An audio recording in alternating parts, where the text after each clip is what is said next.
ever wondered what makes a great defensive boxer? Is it their agility, their ability to anticipate an opponent's moves, or perhaps something else altogether? Today, we delve into the art of boxing defense, breaking it down to its core elements. First up is the technique known as bob and weave. This technique is a classic, a staple in every boxer's arsenal. To execute it, a boxer bobs or ducks down, then weaves or moves side to side. The aim is to evade punches by making oneself a moving target. Picture a boxer bobbing down to avoid a straight punch, then weaving side to side to dodge hooks. It's a simple technique, but it requires agility and quick reflexes. Next on the list is the slip. A slip is a slight, quick movement of the upper body or head to the left or right. It's performed to avoid straight punches coming from the opponent. It's all about timing. If a boxer slips too early or too late, they risk getting hit. But when executed perfectly, it leaves the opponent open for a counter-attack. The cover-up is another defensive technique that requires precision.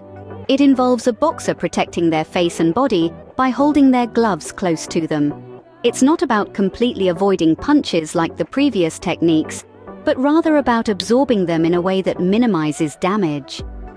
The cover-up technique is often used when a boxer is cornered or when they need a moment to recover. The clinch is a more strategic technique, used to disrupt an opponent's rhythm and give oneself a breather. It involves a boxer wrapping their arms around their opponent, effectively tying them up.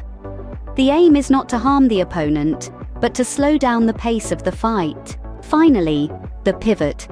This technique involves a boxer changing their angle in relation to their opponent by turning on the ball of their lead foot.